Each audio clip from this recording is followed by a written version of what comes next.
In Cold Blood. The true crime story that changed America forever. November 15, 1959. A quiet farming town in western Kansas wakes up to unimaginable horror. Inside a modest farmhouse near the tiny community of Holcomb, 4 members of the Clutter family are found brutally murdered. There are no signs of robbery. No witnesses. Almost no clues. The victims were respected, hard-working, deeply religious people.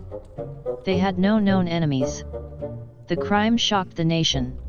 But what transformed this tragedy into one of the most famous murder cases in American history was not only the killings themselves.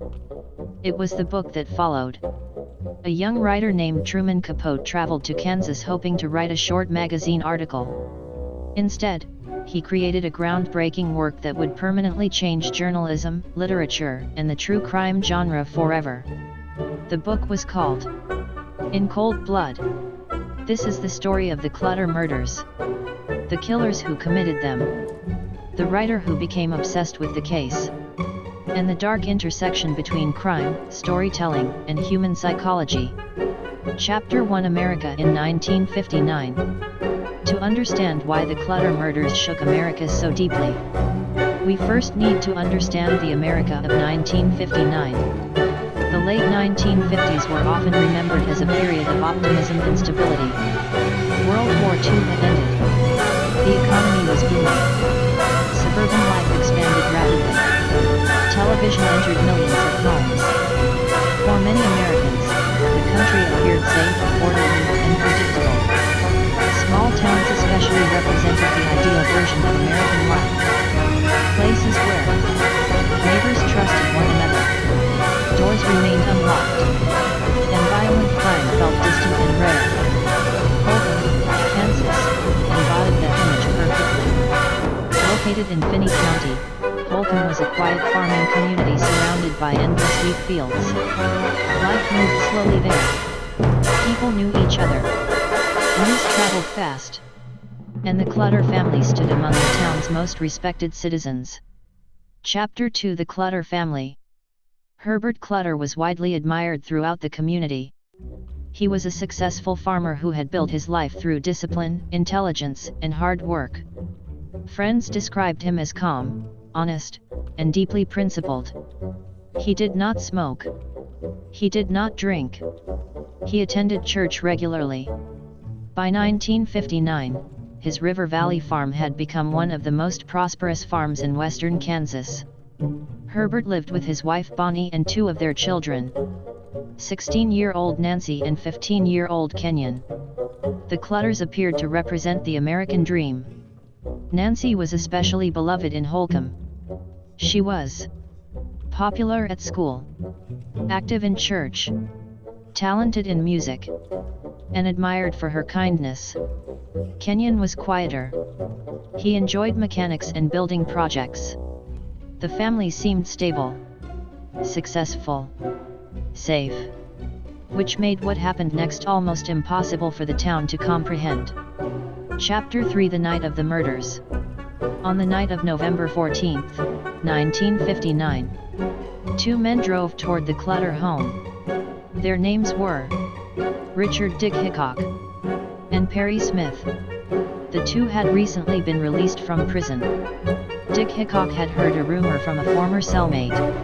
According to the story, Herbert Clutter kept a large safe filled with cash inside his farmhouse. Hickock believed robbing the family could make them rich. But the information was false. There was no safe. Late that evening, Smith and Hickock entered the Clutter home carrying a shotgun, knives, and rope. The family was awakened and restrained. Investigators later concluded the killers searched the house for money but found very little. Only a small amount of cash was taken. The robbery had failed.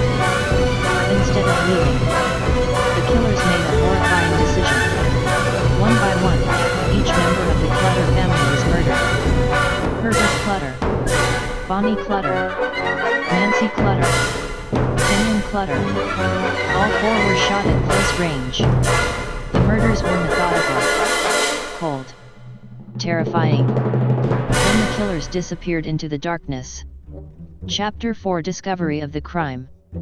The following morning, two friends arrived at the Clutter home looking for Nancy. What they discovered would traumatize the town forever. The bodies were found inside separate rooms. News spread rapidly through Holcomb. Fear immediately consumed the community. Violent crime was almost unheard of in the area. Residents suddenly began locking their doors. Some purchased guns. Others suspected neighbors. The psychological impact was enormous. If a respected family like the Clutters could be murdered, anyone could. As newspapers across America reported the crime, pressure mounted on investigators to solve the case quickly. But detectives faced a major problem. There were almost no clues. No witnesses. No clear motive. Very little physical evidence. The murders appeared random and senseless. Chapter 5: The Investigation. The Kansas Bureau of Investigation soon took control of the case. Leading the investigation was Detective Alvin Dewey. Dewey became determined to solve the murders. But for weeks, investigators struggled.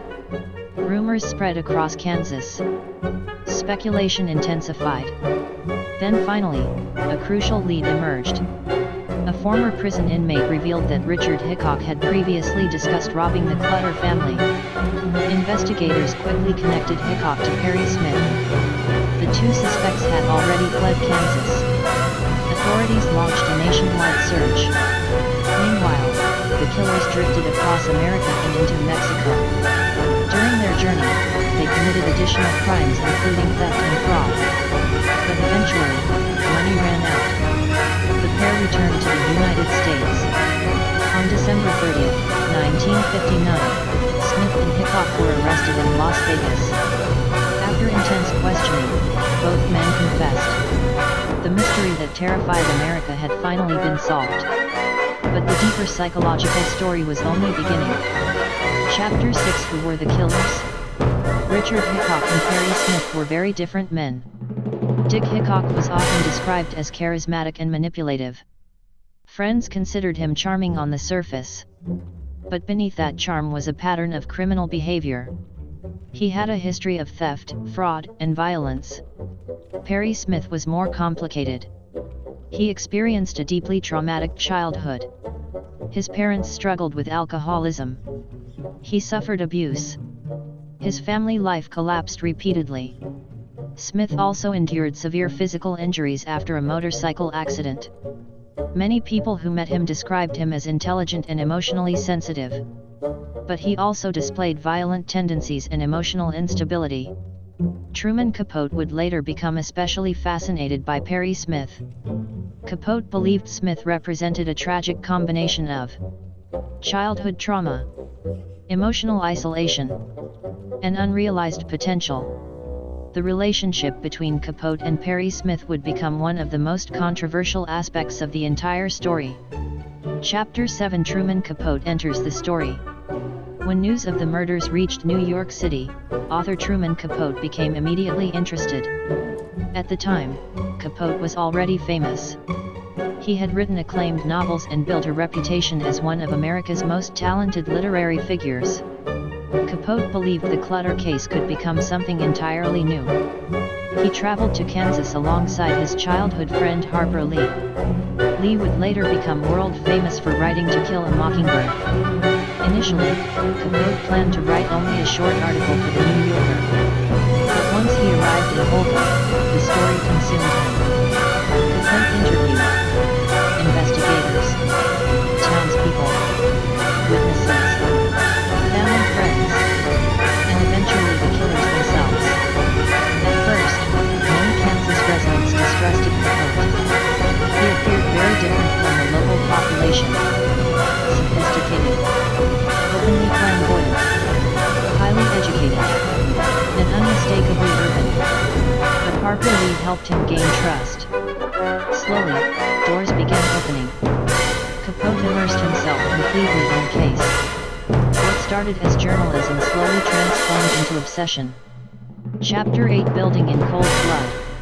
Capote spent nearly 6 years researching and writing in cold blood. His goal was ambitious. He wanted to create what he called a non-fiction novel.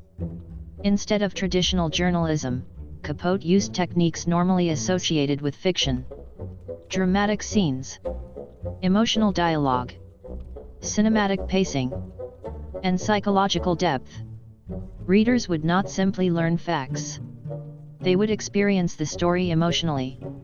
Capote developed a particularly intense connection with Perry Smith. The two exchanged letters. They spoke extensively. Capote became fascinated by Smith's loneliness and damaged childhood. Some critics later argued Capote became too emotionally involved. Others believed he manipulated the killers for literary purposes.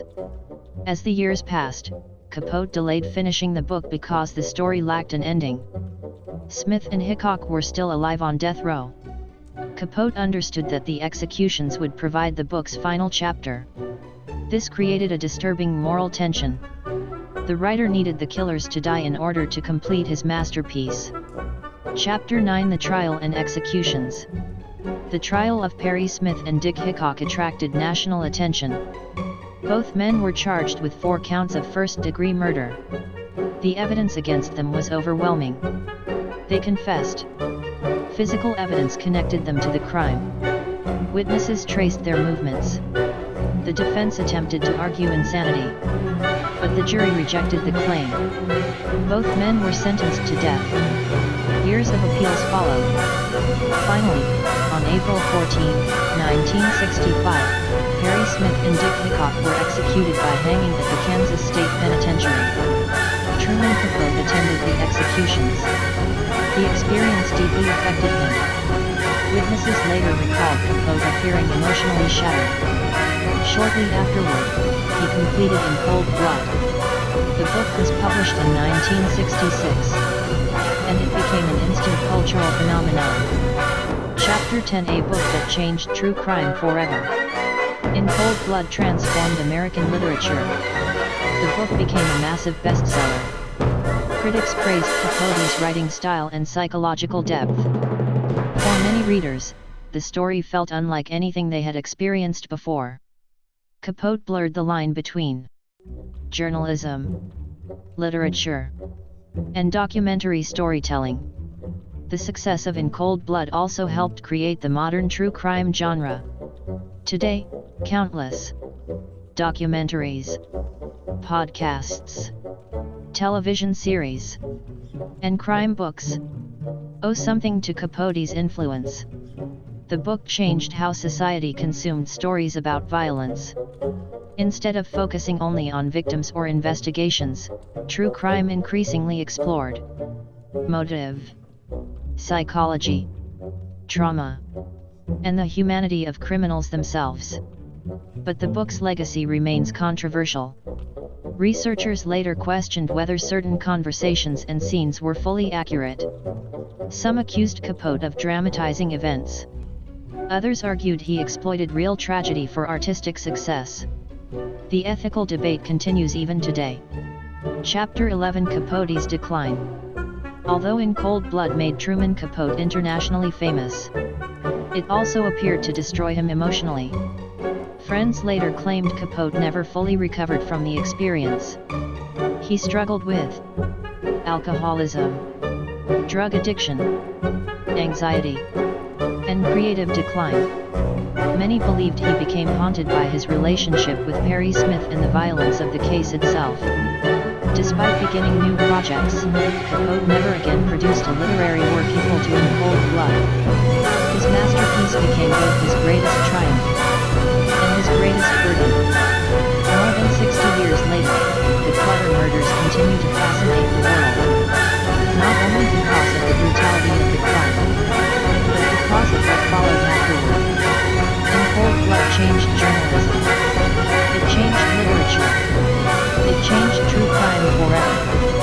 But at the center of the story remained 4 innocent victims: Herbert, Carmen, Nancy, and Kenyon Clutter.